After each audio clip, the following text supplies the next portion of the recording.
മോളെ. ഇടർച്ചയോടെ രണ്ടടി പിന്നോട്ട് നീങ്ങിപ്പോയി സുഭദ്ര. മോളെ, എന്താ ഇത്? അവൾ നിന്റെ അമ്മയല്ലേ? ശ്രീധരൻ അവളുടെ തലയിൽ തലോടി വിഷമത്തോടെയാണ് ചോദിച്ചത്. എനിക്കറിയില്ല. അവൾ അവരുടെ മുഖത്തേക്ക് നോക്കാതെ മറ്റെങ്ങോ ദൃഷ്ടി പതിപ്പിച്ചു പറഞ്ഞു. ആ അച്ഛൻ ദയനീയമായി അവളെയും നെഞ്ചു തകർന്നു ഭിത്തിയിൽ ചാരി നിൽക്കുന്ന ആ അമ്മയെയും മാറി മാറി നോക്കി. ശ്രീയേട്ട, മുഖം പൊത്തി കരഞ്ഞുപോയി സുഭദ്ര. തൻ്റെ മകൾ, താൻ 10 മാസം തൻ്റെ ഉദരത്തിൽ ചുമന്ന് നൊന്ത് പ്രസവിച്ച തൻ്റെ ഒരേ ഒരു മകൾ, അവൾക്ക് നൽകേണ്ട സ്നേഹം പങ്കിട്ടു പോകാതിരിക്കാൻ വേണ്ടിയായിരുന്നു അവൾ മാത്രം മതിയെന്ന് തീരുമാനിച്ചതും ആ മകൾ ഇന്ന് തന്നെ അറിയില്ല എന്ന് പറഞ്ഞപ്പോൾ ആ അമ്മയുടെ ഹൃദയം ഒരു നിമിഷം നിന്നുപോയോ എന്ന് പോലും അവർക്ക് തോന്നിപ്പോയി. അവർ ശിലാപ്രതിമ പോലെ ആ നിൽപ്പ് തുടർന്നു. ശ്രീധരൻ ദയനീയമായി ചേർത്ത് പിടിക്കുമ്പോൾ ഒരു താങ്ങിനെന്ന പോലെ പിടിച്ചു വെച്ചിരുന്ന കണ്ണുനീർ ഒഴുക്കി വിട്ടുകൊണ്ട് അയാളുടെ നെഞ്ചിലേക്ക് ചാരിയിരുന്നു അവർ. തന്നെ പൊന്നുപോലെ നോക്കിയ അമ്മയോടും അച്ഛനോടും താൻ ചെയ്യുന്ന തെറ്റാണെന്ന് ചിന്തിച്ചു. അവളുടെ മുന്നിൽ വേറെ വഴിയില്ലായിരുന്നു. ഇനി മുതൽ തൻ്റെ മനസ്സിൽ നന്ദൻ എന്ന വ്യക്തി ഉണ്ടാകാൻ പാടില്ല എന്ന ഉറച്ച തീരുമാനത്തിൽ അവൾ തൻ്റെ മനസ്സിനെ കല്ലാക്കിക്കൊണ്ട് കണ്ണുകൾ അടച്ചു മുഖം തിരിച്ചു. അവളുടെ മനസ്സിലേക്ക് 1 മണിക്കൂർ മുമ്പ് നടന്ന സംഭവം തെളിഞ്ഞു വന്നു. സിസ്റ്റർ. ചെറിയ രീതിയിൽ ബോധം വന്നതുമായി അവിടെ ഉണ്ടായിരുന്ന സിസ്റ്ററിനെ വിളിച്ചു. എന്താ കൊച്ചേ? അവർ സംശയത്തോടെ ചോദിച്ചു. എനിക്ക് ഡോക്ടറെ ഒന്ന് കാണണമായിരുന്നു, ഒന്ന് വിളിക്കാമോ? അവൾ വിറയലോടെ ചോദിച്ചു. ശരി. സിസ്റ്റർ പുറത്തേക്ക് പോയി അല്പം കഴിഞ്ഞതും ഡോക്ടറുമായി വന്നു. എന്തു പറ്റി? ഡോക്ടർ അവളുടെ അടുത്തേക്ക് ചെന്നുകൊണ്ട് ചോദിച്ചു. എനിക്ക് പേഴ്സണലായി ഒന്ന് സംസാരിക്കണം. അവൾ ഡോക്ടറോടായി പറഞ്ഞതും സിസ്റ്റർ പുറത്തേക്ക് പോയി. എന്താണോ ഇനി പറ.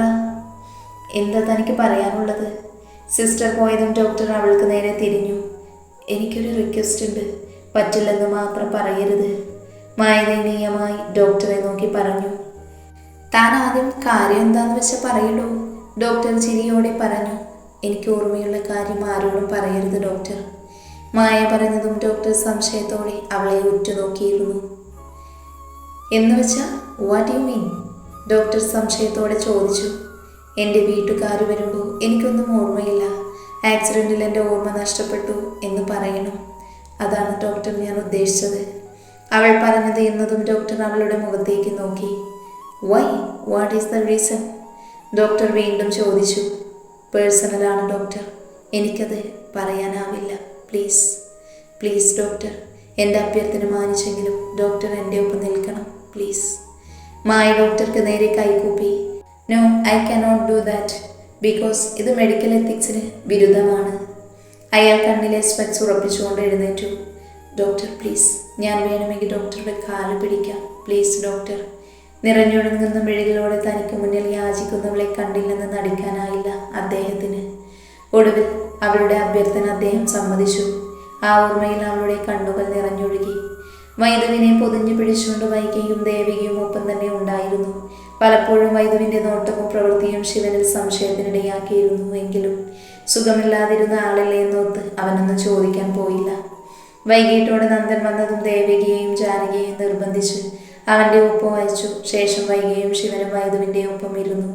വൈകി കുളിക്കാനായി ശിവനോട് പറഞ്ഞ് ഡ്രസ്സും എടുത്ത് ശിവൻ്റെ മുറിയിലേക്ക് പോയി. ശിവനൊരു ചെയറിലിരുന്ന് തൻ്റെ ലാപ്പിൽ എന്തോ വർക്ക് ചെയ്യുമായിരുന്നു. ലാപ്പ് നന്ദൻ വന്നപ്പോൾ കൊണ്ടുകൊടുത്തിരുന്നു. നല്ല ഉറക്കത്തിലായിരുന്ന വൈദു ഞെട്ടി ഉണർന്ന് മുന്നോട്ട് നോക്കിയതും അവൻ്റെ ദൃഷ്ടി ചെന്ന് പതിച്ചത് ശിവനിലായിരുന്നു. അവൻ അല്പനേരം ശിവനെ തന്നെ നോക്കി കിടന്നു. ലാപ്പിൽ തിരക്കിട്ട പണിയിലായിരുന്നതിനാൽ അവൻ അത് കണ്ടതുമില്ല. ശിവദേവ്. പെട്ടെന്ന് വൈദുവിൻ്റെ ശബ്ദം കേട്ടതും ശിവൻ തല ഉയർത്തി നോക്കി അവനെ. എന്നെ തനിക്കറിയില്ലേ? പെട്ടെന്ന് പ്രതീക്ഷിക്കാതെയുള്ള അവൻ്റെ ചോദ്യത്തിൽ ശിവൻ നെറ്റിച്ചുളിച്ചുവെന്ന് മനസ്സിലാവാതെ അവനെ നോക്കി. എന്താ വൈശാഖ് ഉദ്ദേശിക്കുന്നത്? തനിക്ക് ബോധം വന്നപ്പോൾ മുതൽ ഞാൻ ശ്രദ്ധിക്കുന്നുണ്ട്. എന്നോടുള്ള തൻ്റെ പെരുമാറ്റം, നോട്ടമെല്ലാം എന്തോ ഒരു ഇഷ്ടക്കേട് പോലെ. ശിവൻ ലാപ്പ് അടച്ചു വെച്ചുകൊണ്ട് അവൻ്റെ മുഖത്തേക്ക് നോക്കി. അവൻ്റെ ചോദ്യം കേട്ട് വൈദു ഒന്ന് ചിരിച്ചു പോയിരുന്നു.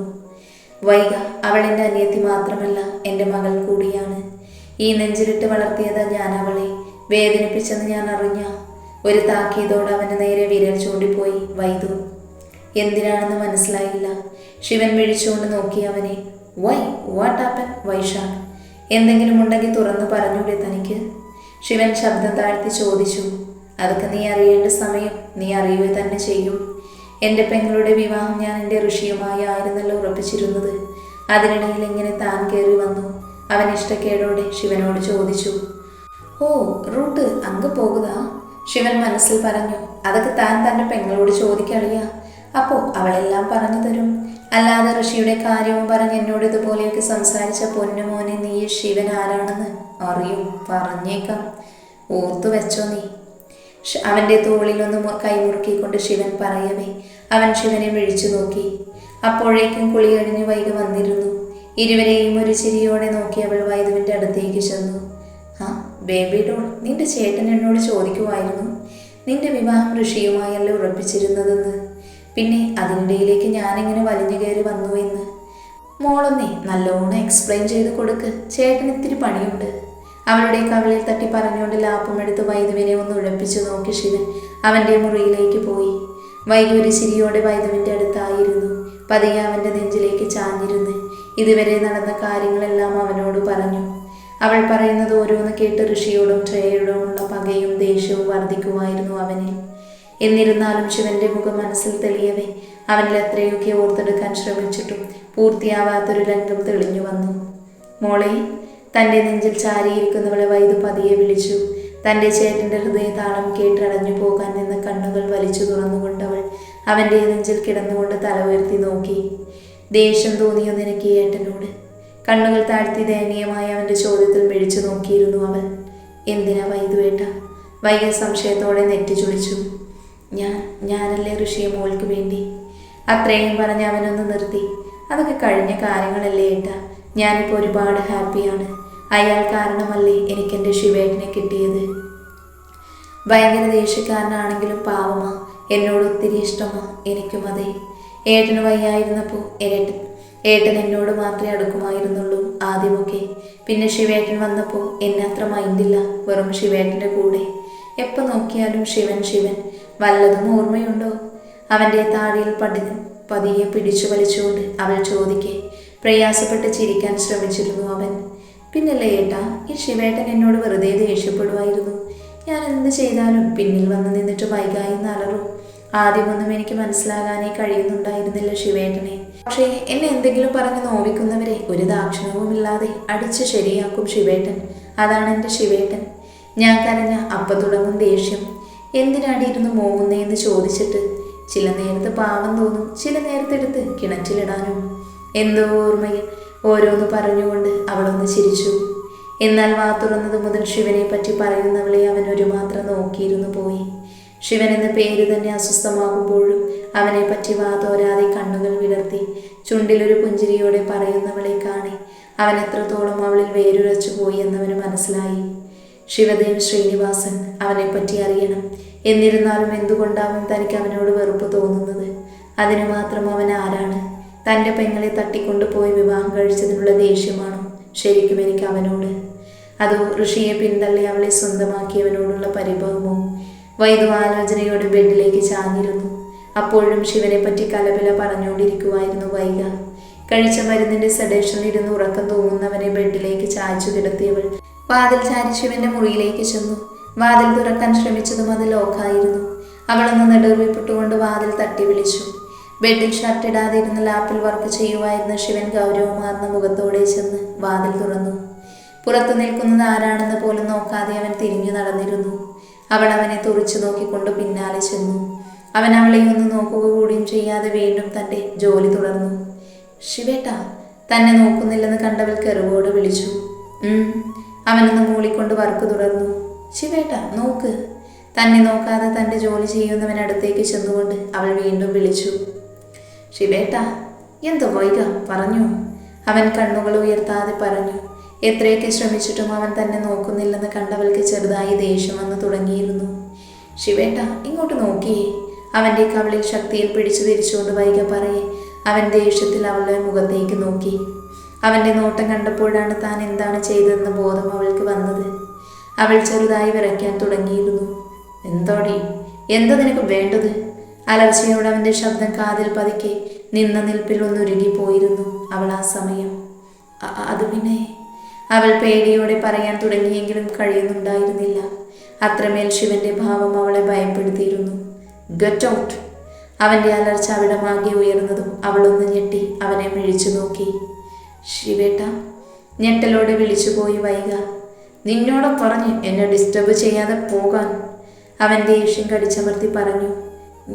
ഞാൻ പറയാൻ വന്നത് ഒന്ന് കേൾക്കുമോ? ചുണ്ടു വിതുമ്പിക്കൊണ്ട് അവൾ ചോദിക്കെ കണ്ണുകൾ മുറുക്കെ പൂട്ടി അവൻ ഒന്ന് ദീർഘനിശ്വാസമെടുത്ത് അവളെ കണ്ണു തുറന്നു നോക്കി. പറ.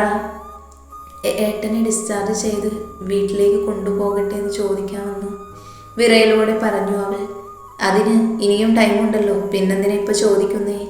അവൻ നെറ്റിച്ചുളിച്ച് നോക്കി അവളെ. ഏട്ടന് ഇവിടെ കിടക്കണ്ടെന്ന് പറഞ്ഞു. കണ്ണു നിറച്ചുകൊണ്ട് അവൾ പറയവേ അവൻ അവളെ കൂർപ്പിച്ചു നോക്കി. അത് നീ എന്തിനാ മൂന്നേ? അവൻ കടുപ്പിച്ച് ചോദിച്ചു.